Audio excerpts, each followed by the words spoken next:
Deixa que eu falo, tudo bem, galera? Eu sou Alex Bagé, tô passando aqui para nossa resenha sobre futebol. E eu quero falar sobre o custo do Grêmio, porque a gente fala muito em superávit, o Grêmio que vende jogador tá da hora. E o que isso está refletindo? E eu tô pegando esse pacote de 2016 para cá, quando o Grêmio retomou o caminho dos títulos, né? Quando chegou o Renato, depois do Roger, a gente não pode esquecer que foi um trabalho, pelo menos na minha opinião, um trabalho de Grêmio feito a 6 mãos. Não foi tudo do Renato. Começou com o Felipão, chegou com o Roger, depois culminou com a conquista do título com o Renato Portaluppi. Mas eu quero discutir isso porque eu venho batendo muito nessa tecla nos últimos meses, nos meus espaços da rádio, TV Bandeirantes e também aqui no canal do YouTube e nas redes sociais, trocando essa ideia com vocês a respeito do que aconteceu com o Grêmio, porque 16 a gente ganha a Copa do Brasil jogando uma barbaridade. Nós pegamos Cruzeiro e Atlético Mineiro, que eram baita times, e transformamos em times menores das semifinais até as finais da Copa do Brasil.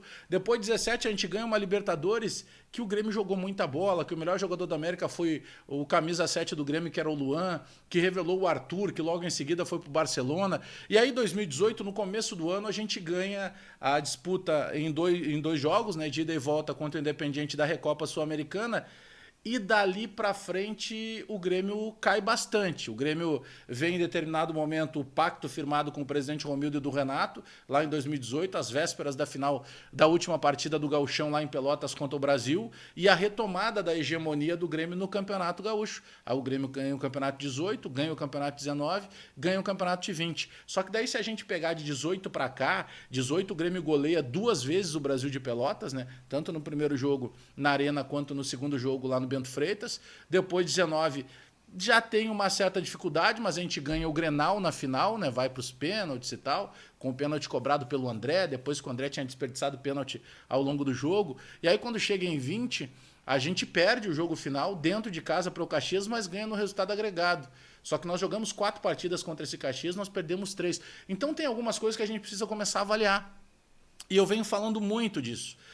E se a gente pegar esse Grêmio, e é natural, em qualquer ciclo de clube campeão, esse clube aumenta o custo, né? Porque você, daqui a pouco, quando vai renovar com um determinado jogador, esse jogador já passa a valer mais. Por quê? Porque ele se valorizou no clube, porque ele conquistou título no clube e porque ele naturalmente vai começar a receber propostas, sondagens. Então você pega hoje, por exemplo, a dupla de zaga do Grêmio custa quase 2 milhões de reais. Ah, não, mas é o Kahneman e o Jeromel, tem que entender isso. Beleza? Eu também acho que tem que entender isso. Mas só para dar um exemplo do quanto esse Grêmio dobrou. Por que eu estou dizendo dobrou? Eu não estou sendo exagerado, eu estou sendo preciso. A folha do Grêmio em 2016, ela chegava na casa dos 6 milhões, um pouquinho a mais de 6 milhões de reais. A folha do Grêmio de 2021 é uma folha que supera os 12 milhões de reais. Então a gente realmente sai de 6 para 12. E isso é natural, repito, ou pelo menos é compreensível num time vencedor.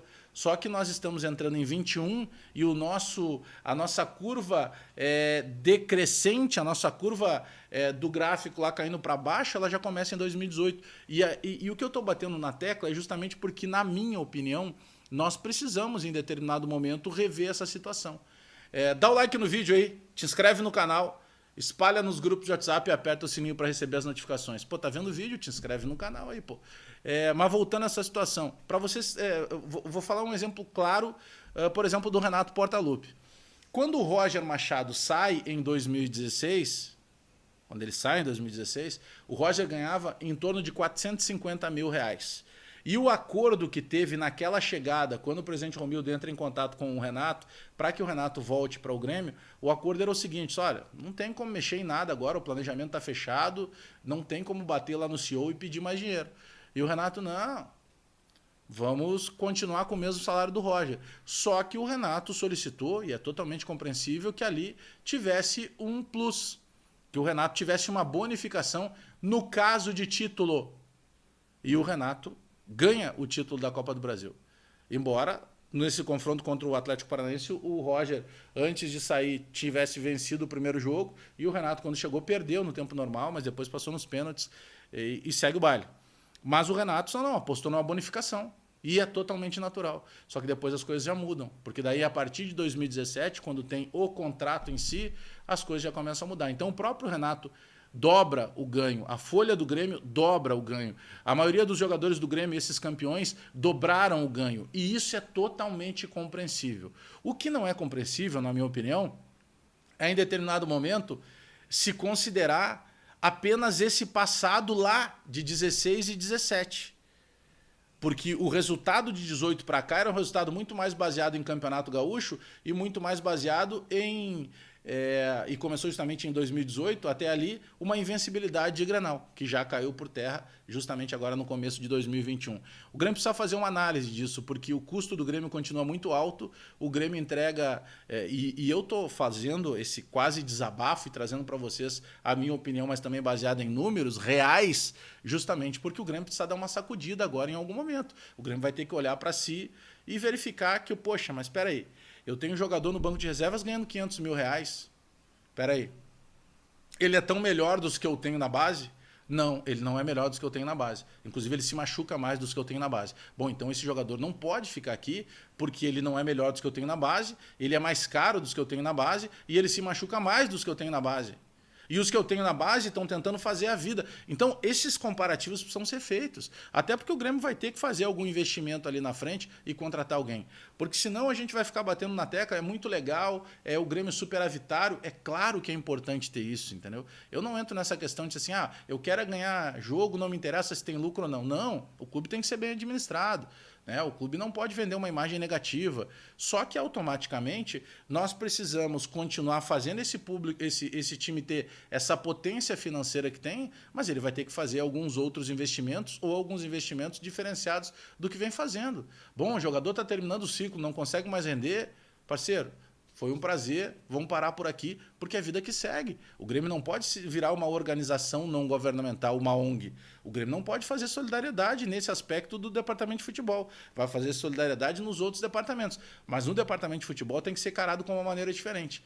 E, na minha opinião, está passando muito por aí. O Grêmio precisa rever os seus conceitos, porque se a gente pegar 16 para cá, a gente vai entender que os custos aumentaram e os títulos diminuíram.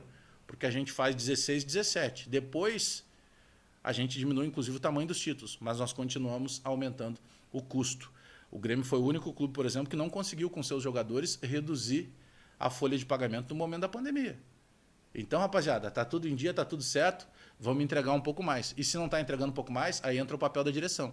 Porque, repito, o Grêmio, 16, 17 para cá, ele aumentou o custo, ele dobrou o custo e ele reduziu mais do que pela metade a conquista de títulos. Dá o like no vídeo, dá o joinha pra gente fortalecer a resenha, te inscreve no canal, espalha nos grupos de WhatsApp e aperta o sininho para receber as notificações. Abraço todo mundo aí, até daqui a pouco.